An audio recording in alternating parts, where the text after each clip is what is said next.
If you want us to hear you, you're going to have to unmute.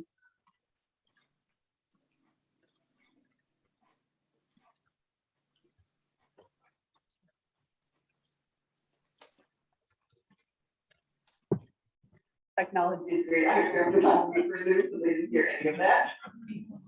That counts as my oopsie for today. Like I said, I'll go with first one. Hopefully, maybe the last. We'll see. So for the benefit of those on Zoom who couldn't hear me say anything, I just did a little visual poll in terms of who may have already purchased their concert tickets. And so if you have not yet purchased your concert tickets, you can do that either by going online. There's a website right there. Also, if you just Google Capitol Theater or the Whiting, that'll take you right to their ticket office. And it's the Whiting's ticket office that is handling the ticketing for all that. Or if you're like me and you want to actually talk to a human being, you can call the phone number there. And I found it was really helpful because they were able to help me get some really excellent seats. The website doesn't let you choose the seats, but you talk to a human being to help you get right where you might like to be. So this is really a great opportunity because 100% of the net proceeds from this are going to benefit Rotary International's humanitarian relief efforts in Ukraine. 100% of both the ticket sales and 100% of the net proceeds from the concession sales, which means if you might be looking for a chance to not only see a wonderful musical program, but to hang out with some people, maybe Rotarians, maybe friends or family, then you can go to the bar there and spend your dollars, and that'll benefit the humanitarian relief program. So starting at 6:30, it's going to open up, and so you can hang out there beforehand. And that's a great way to have fun and also benefit a really important cause. Yeah. I can try to find that out. I don't know that answer off the top of my head. I can also, I think Anne Marie is on Zoom. Anne Marie, do you happen to know, is there valet parking available? All right. I'll see if she knows. She has stepped away. She can't say? She may have stepped away. Okay, she may have stepped away. I'll try to find it. If I can find during the meeting, I'll make the announcement at the end. If I can't, then we'll make sure that it's included in the information for next week.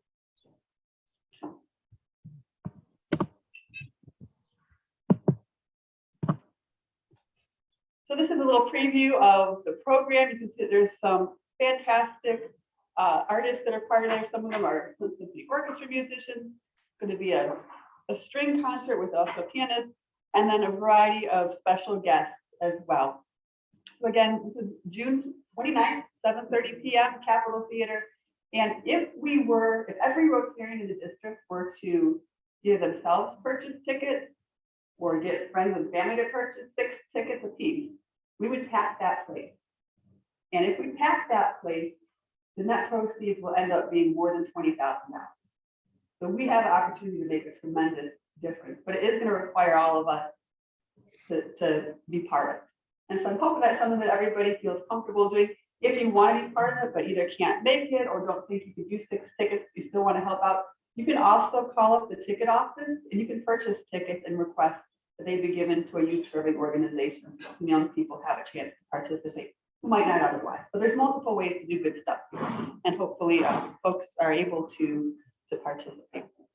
Elizabeth, just as a running Ukrainian here, Solomea Soroka, the violinist, is actually from Lviv. That's where my family. Ah. That's where I'm from. Okay. Thanks for sharing So that. I'm really looking forward to it. And for folks that do, I don't know if you heard, but Marisa just shared that one of the violinists is actually from Lviv, which is the same city that she's from. So that's a connection. Also, I just want to acknowledge that June is Pride Month. And so Rotary is an organization that we want to encourage, accept, invite, include, celebrate absolutely everybody. And so I wanted to point out that this is a fellowship group. Rotary has lots of different types of fellowship groups around different identity areas or issue areas or topics of interest. And so the LGBT+ fellowship group is a resource that's available for any Rotarian to join. And also they provide things like informational resources and help clubs think through like what are some best practices so that we can all try to make sure that our clubs are inclusive and welcoming environments. So just wanted to acknowledge that as well. And then a moment of grade school humor. So I stole a joke from my kids. For those of you who don't know, I have two kids. They're 11 and 7, and they have a very particular brand of humor. So the grade school humor joke of today is, why wasn't Cinderella good at baseball? Because she had a pumpkin for a coach and ran away from the ball. That is bad. I told you it was grade school humor. All right. Any other announcements from the floor? Yes, Ellen, come on up so we can hear you on the Zoom.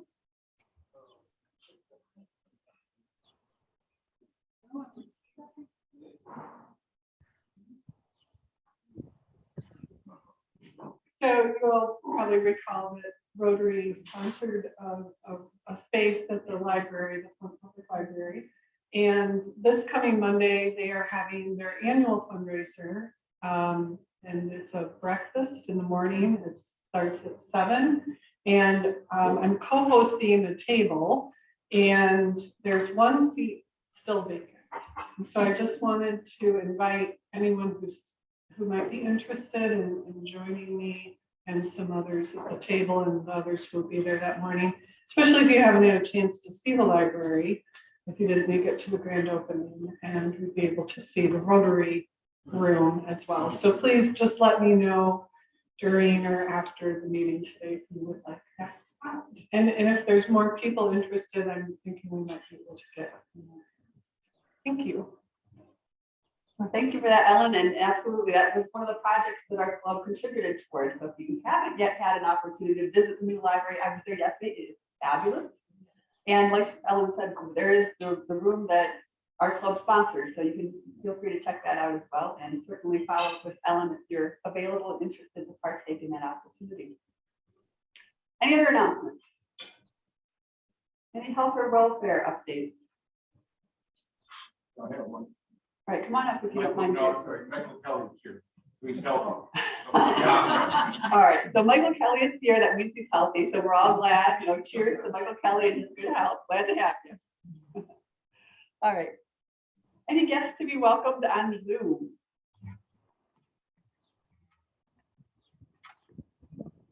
Nope, we're all members here.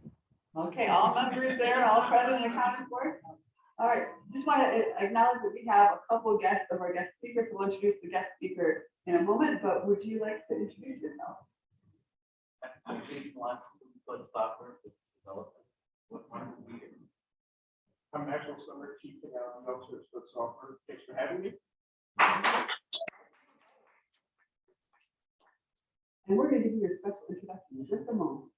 All right, so before we get to that, we are very glad to have you here. Glad to have you today and hope that maybe you'll come back and join us. One of the things that we like to do to have a little bit of fun is a 50-50 raffle. So if you haven't yet, please feel free to pull out those tickets. And we'll see, Fred. Are we ready to? Are we ready? Are you ready?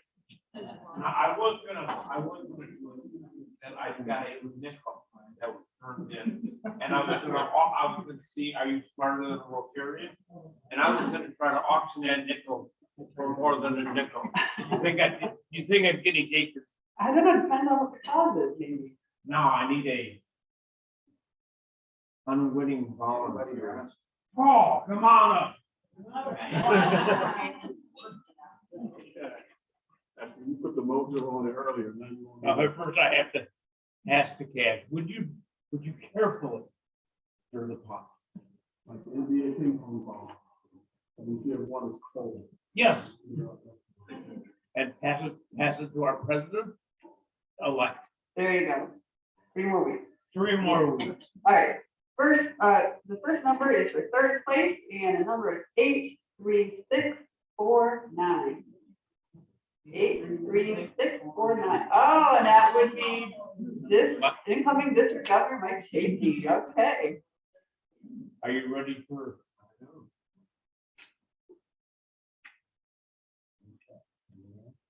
Okay, it's a crinkly one. Second place prize, 83628. And, that is Jerry Hill. Thank you. I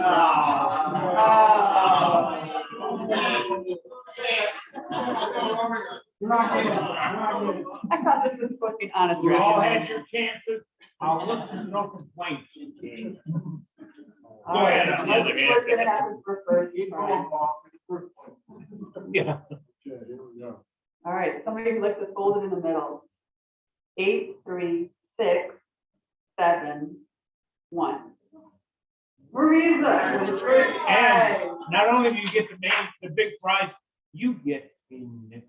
I'll take the nickel, and if you take the prize and bring it towards the Ukrainian relief fund. Thank you. With pleasure, thank you. All appreciate that. Thank you. Put that towards the Ukrainian relief fund. Wait a minute, Tim can vote. So Marie is donating her prize for the Ukrainian relief. And we're gonna apparently be mailing a whole bunch of $2 bills to Rotary International. So on behalf of the back table. Thank you. What, where's our envelope? It's right here. We're taking the envelope. Jerry and I are not altruists. Come on now. We're in it for the cash. All right.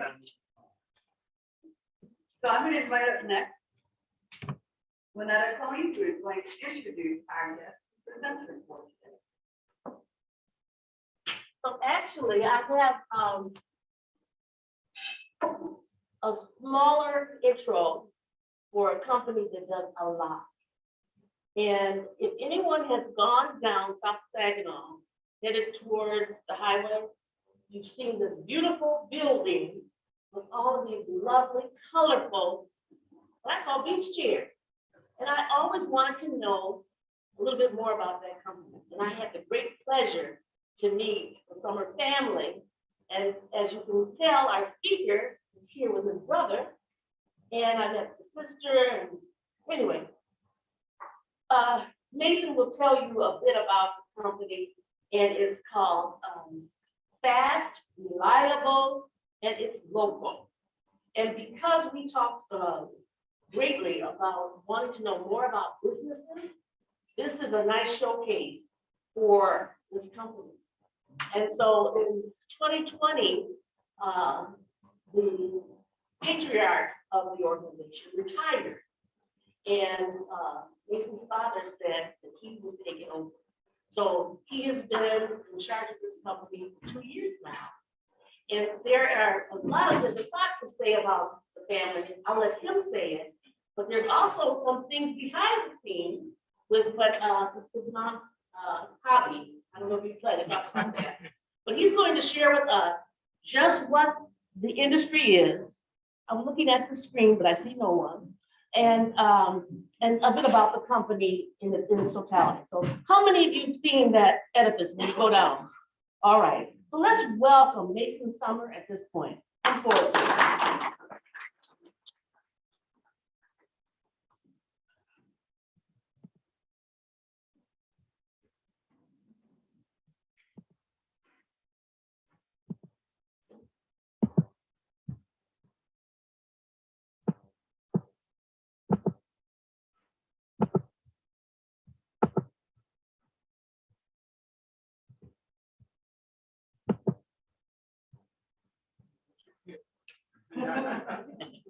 All right, thank you, everyone. I'm Mason Summer. I'm the CEO at Split Software.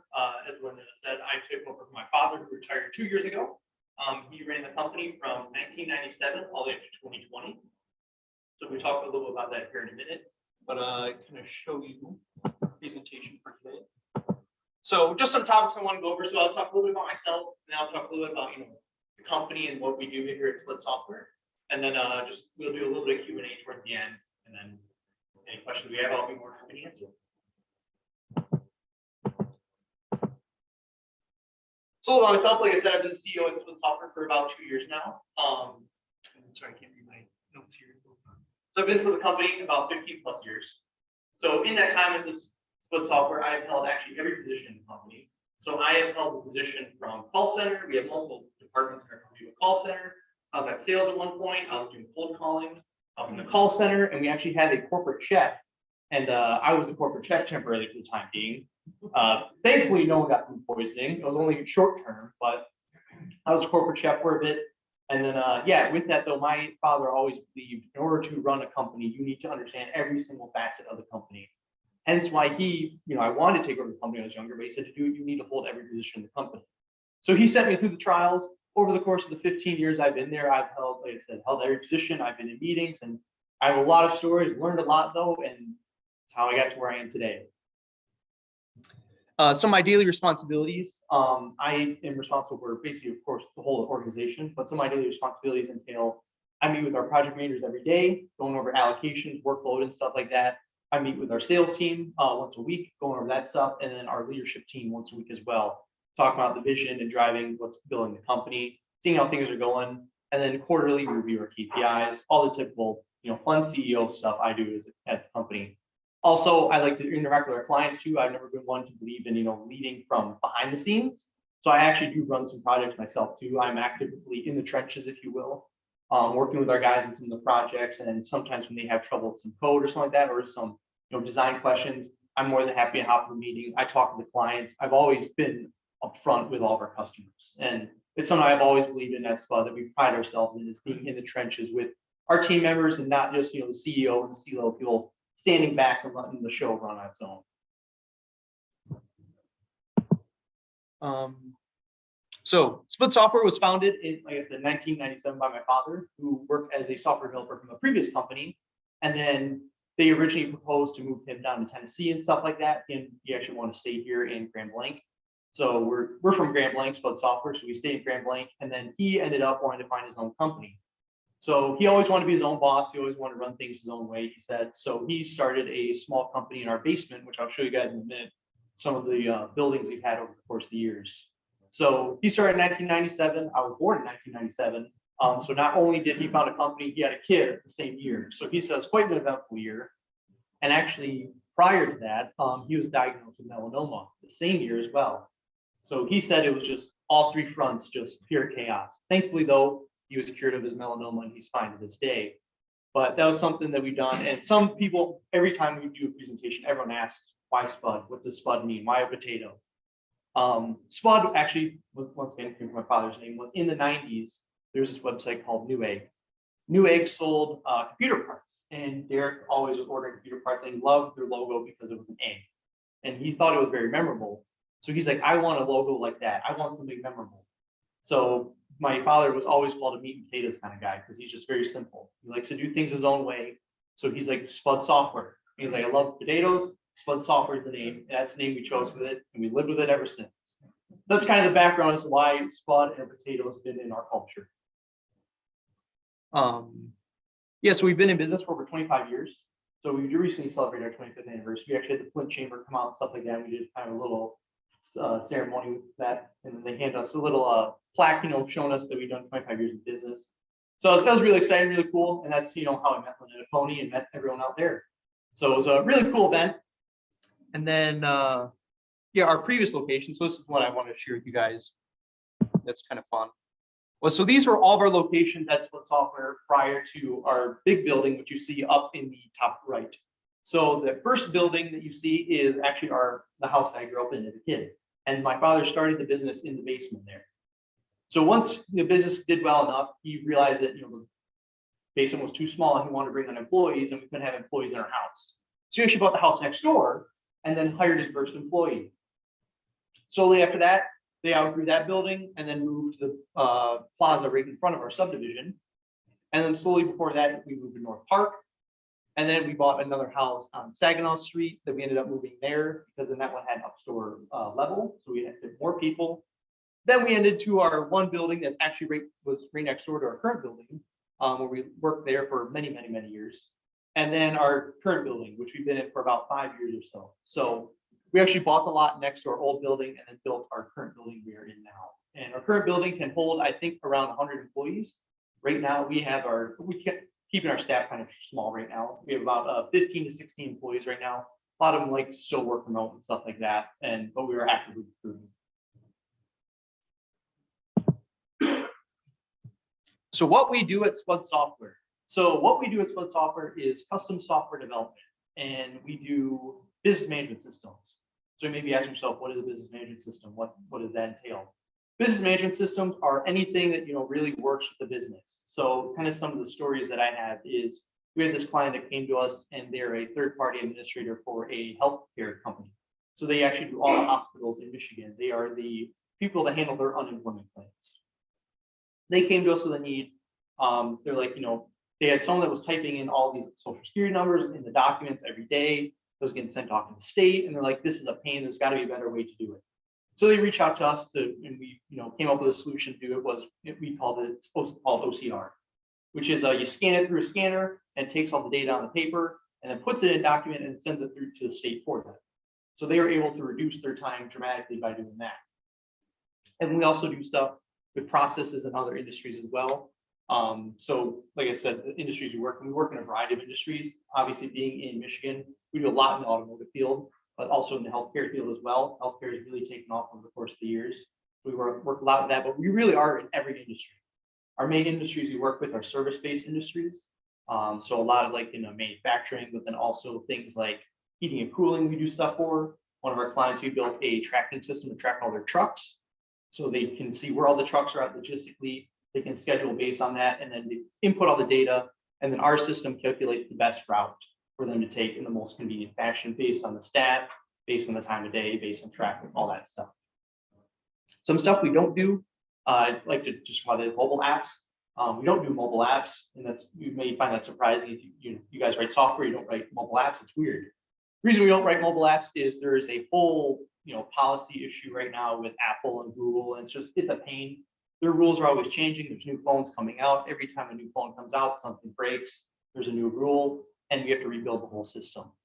So we actually stepped away from mobile apps. That was something I started doing when I took over the company. I realized just how crazy that market was. So we actually started stepping back from that market, and we focus more on the web application software development now, which a web app is something that you use in your browser instead of on your desktop. So you could use it anywhere as long as you have internet connection. So our tagline, fast, reliable, local. This is our new tagline, is we always pride ourselves in being fast. And fast isn't necessarily meaning from getting point A to point B quicker. We do it in the most efficient way possible. So we make sure because we're a time material shop, every hour is billable. So we make sure we're using our clients' money and the time as efficiently and as wisely as possible. So that's what we mean by fast. And we also do have, when we build our software, we have templates that we use. That's something that I also did as a company. Was we spent tons and tons and actually millions into building templates within our company for software development to make our software be built faster, and we test it more securely. It's more securely written, and that was something that my brother was also part of that initiative as well.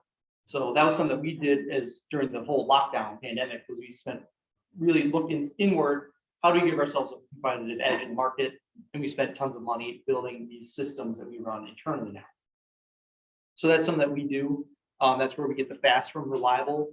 Is we always, found ourselves reliable. I'm working all the time, as is my brother, as is all of us. Literally, our clients sometimes call us 9 o'clock at night, and we start hopping on the phone and help them with the situation. And that's something that we've always prided ourselves in, and we never want to lose that touch, regardless of how big or how small we are, how big or how small the client.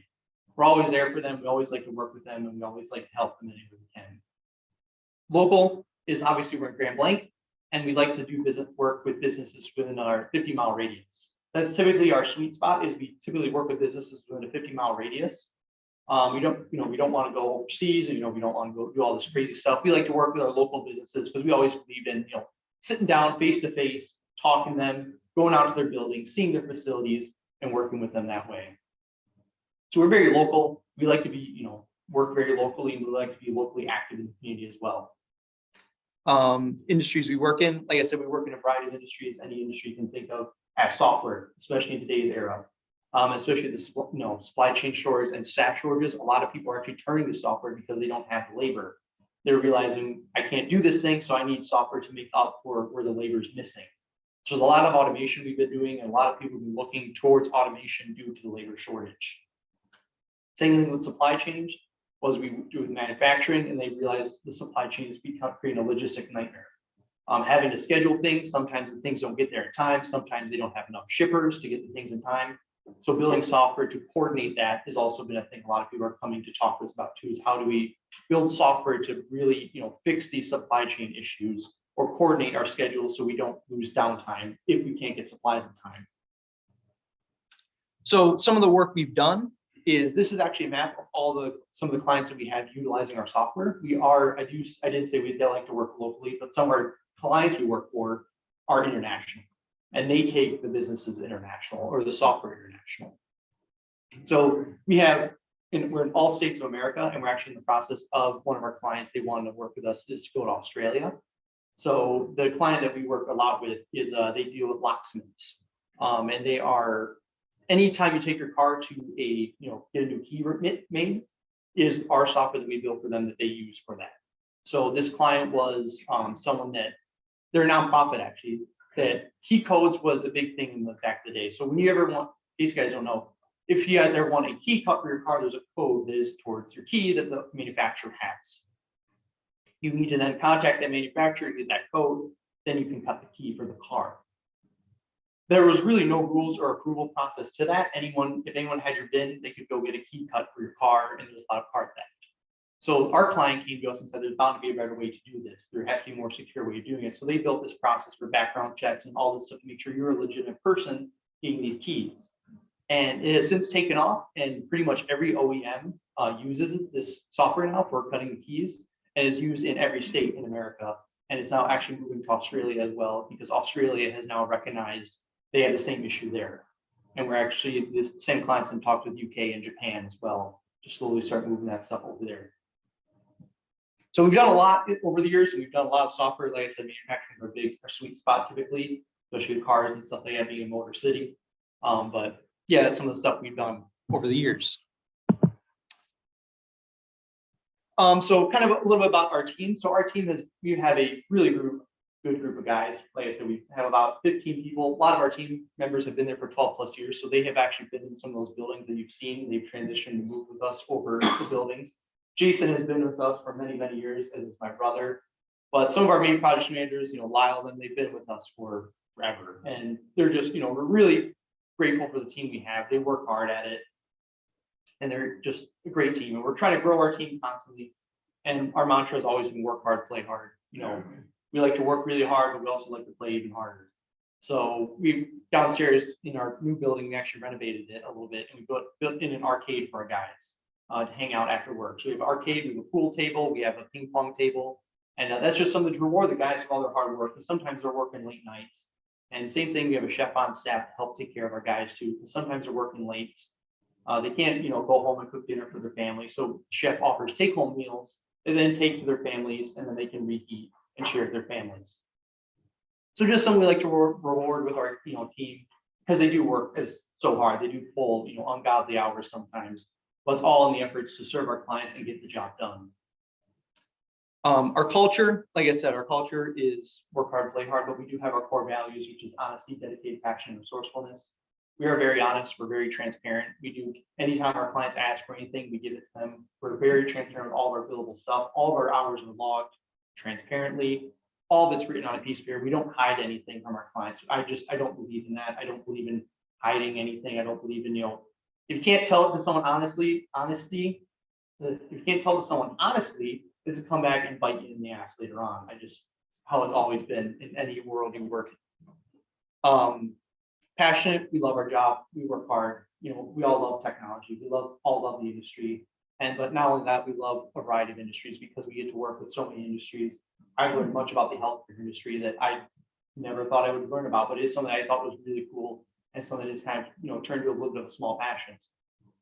And we all love the technology, we love working hard, and we just love building great systems and seeing our clients succeed. Dedicated, like I said, we're dedicated to projects to the end. Sometimes projects go south, sometimes they don't work out. And as terrible as that is, sometimes we never cut our clients dry. Sometimes if something goes wrong, we're sometimes take the financial burden of it, but we truly believe in finishing a project. We've never cut a client because something's wrong or something's too hard or something's too frustrated. Same thing with resourcefulness is we've never just turned someone away because we couldn't figure out a problem. We always try to find a way to fix it. We always try to find a way to help the client. If they want a mobile app, we don't do mobile apps, we talk them into a web app, you could get the same thing with that. We don't do this, but we can help you with this and make it do the same thing. We achieve the same goal. And then giving back, this was kind of something that Lynette talked about was, so at Split Software, we do like to give back to the community. And a big thing we are very passionate about is animals. So my mother actually runs the animal rescue. It's called Lucky Day Animal Rescue. And they have a 96-acre farm that is an animal sanctuary. So we have tons of animals. We have every animal you can think of: emus, goats, cats, dogs, llamas, alpacas, pigs. And so a lot of our money and time goes to the Lucky Day Animal Rescue to help care for all these animals, feed them and make sure they have the best care possible. Because a lot of them too come from broken homes. A lot of them have been abused. And we like to just help them any way we can medically. And obviously that puts a big medical bill. One of our animals, just kind of give you a little story, that this is my favorite animal. His name's Sonny. He was our first farm animal that we got. And he was a pig on a slaughter truck in Indiana. And he ended up falling off the truck and broke his femur. So a trucker found him and brought him up to the Genesee County Humane Society. And my mom was very active there and contacted us and said, hey, I had this pig, we don't know what to do with it. Can you guys take it? And of course, my mom can never say no to, a challenge when it comes to taking care of an animal. So of course we took him in, and then he ended up needing to get, a plate in his femur, some pins and all that stuff. And to this day, he's now perfectly fine. But it was just something that he's now a 600-pound pig. When we first got him, he was, I think, 10 pounds. So he has grown exponentially, and actually has a little brother, Heinz, who was from, I think, Nebraska, and he fell off a meat truck too. He only had road rash, but he grew up and those two live together, and they're inseparable now. So They were destined to be bacon? yes, they're destined to be bacon. And actually, funny enough, was because Sonny has metal in him, because we got plates and stuff, we actually had signed papers works with the USDA saying that we would never slaughter him because of the metal in him. I never knew that was a thing. So now you guys learned something new. But like I said, we are very active and stuff. We like to give to many charities and many organizations as well. We like to volunteer our time with a lot of that stuff too. We volunteer a lot with the Humane Society, but we do like to volunteer, like with the Feed the Bus stuff and a lot of stuff in the Grand Blanc community too. That's something I'm very passionate about, is just giving back and helping any way we can. So that's kind of my presentation. Q&A, I guess anyone have any initial questions or anything like that regarding what we do at Spud or anything like that? I got a lot of questions. Let's start with just a couple. First of all, you kept saying guys, how many women do you? We have about 3 women. So And are they developers? Are they developers? we have one developer, she is the project manager, and then the other one is the head of a call center. And then, we have 4. My sister usually started with the company too, and she's head of marketing. All right, just a question, because you're saying guys. No. Anyway, second question was, you developed the software. Do you also manage any software for any clients? Yep, yeah, so that's something that we do that's slightly unique, is a lot of software development companies work similar to an assembly line, that they build something, they push out the door, and they're like, good luck. We do that portion. We do develop the software, push out the door, but we do support it. We've been supporting some of our client software for 10+ years. And we're always doing updates, always doing optimizations, and we do look to build that long-lasting business relationship with our customers. So you've got quite a head-end process. Yes, we do. Do you have any problems then with the technology in the city, with the internet and things like that? So before you answer, can you repeat the question for the people? Sorry. Oh, I'm sorry. The question was, do we build the software, then do we support it after we develop it? So is yes or no? The answer is yes. Sorry, what's the question one more time? Do you have any problems being in the city with any kind of the internet or any of, the ability to get through, since you're also supporting outside of the No, not too much. Really the only issues we run into is data privacy laws with certain different states and certain industries, like healthcare has HIPAA and stuff like that. So there's those barriers that we have to work with. But that's really the only issues we run into with working with different industries and companies lasting long years, because sometimes you develop software and the data privacy laws for this, and then as different laws change and new bills get passed, we have to update the system to support that new law. last question. Okay. You talked about your background in the company, but your background you know, like schooling and all that. So my family actually homeschooled me. So the question was around what's your academic background or schooling that led you to be ready for this role? So, yeah, thank you. I keep forgetting to do that. So my background, actually, my parents homeschooled me all my life. I was actually homeschooled, same thing with my brother and sister. We were all homeschooled. My dad was the math and science teacher. And as my dad being a business owner, he was a very, I would say, passionate teacher about math. He has a minor in math, and he has a degree in computer science. So numbers are his thing. And just as a quick story, one day he gave us a math book and he said, you have, 2 days to finish this, the whole book. It was something that a school would do in a year. He said, you got 2 days to finish it. I'm like, Dad, that's absolutely insane. He's like, the world's insane. You got to work on it though. So we ended up cranking it out in, 2 days. It was brutal, but he's like, it was to grow your mind. He's like, that's what you got to do sometimes. You got to put in the extra work. But yeah, my background, I don't actually have a college degree. I did take some online courses for art and design. That was originally my main passion I was going down. And then I actually pivoted more towards the computer design and leadership role in the company once I got more exposed to that stuff and kind of, I realized that art and design wasn't my true passion. I still do my free time as a hobby, but I do love computers. I love technologies, and I'm a big numbers guy too. I've gotten that from my father. So. All right. Other questions in the room or on Zoom? You do anything in cyber? Yes, I do. That is something that we're actually kind of growing in our industry. That's what is the cybersecurity division. Is that something we want to like to offer as a service is cybersecurity analysis. With the industry, it is growing rapidly. Verizon actually just put out, they call it the data breach report. And ransomware is up 13% and has been growing every single year since then. And ransomware is, they get your computer, they lock it down and they ask for, money. And one of the clients, we were actually not one of our clients, one of the people we were talking to, they actually were hit with it and they were, kind of consulting with us. How do we fix it? What do we do? And then we were working with them a little bit on that stuff. So that's something we're actively growing in. That's something that Max is heading up as well at our company, is the best ways to secure things and lock it down. So he has a lot of responsibility when it comes to that. So if anything ever happens, I turn around, I yell at him. Yep. Have you actually helped in ransomware that you were able to unhook it or whatever? Yep. So the question is about, have you ever had a chance to actually help problem solve around a ransomware and kind of unlock the information? There's one time actually, one of our people, Adam, who's one of our network guys, they did backups, so they did tape backups and stuff like that. So their company got affected by ransomware, and he was able to basically save the network by, they had to delete all the computers and delete the files, but then reload a tape backup he had in the software. A lot of times, people don't do backups. It's something that we kind of try to train people on. Is always back your stuff up. Always put, find ways to back up your data in case things ever happen. If that happens, you drop your computer, always back it up somewhere. But a lot of times if people don't do that, you end up can't saving it, and it is lost, unfortunately. Any other questions? Okay. All right, thank you guys. Yes, Thank you. thank you. Just wanted to say officially, thank you very much for your presentation. I learned more about an industry I knew nothing about, so I appreciate that. And in honor of your presentation today, the Rotary Center made a contribution to your name towards the efforts to eradicate polio with Rotary International. Oh, awesome. Thank you very much. Thank you. Thank you very much.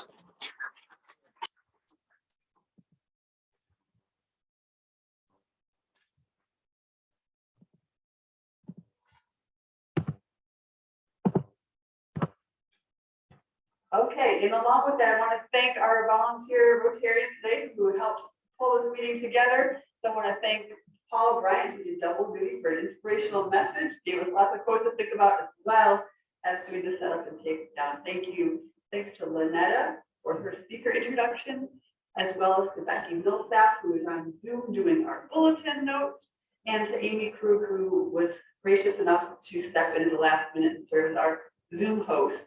Also want to say special thank you to George today. That George was my tech guru, helped get everything set up for my first run here. So thank you to George. Once again, thank you all for being here. Feel free to go out and buy some of those lovely concert tickets or tell all your friends about it. We have a wonderful showing. And as you go out, remember to serve to change lives. Next week, we'll be hearing from Susan Brownfelter from Young Life. So please feel free to come back again then, bring a friend, we'd love to see you. And with that, we will be adjourned.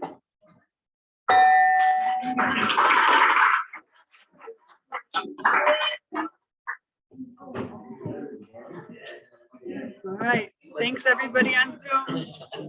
Thank you. Good job, Elizabeth. Got this. Before I forget. I have to- I got this.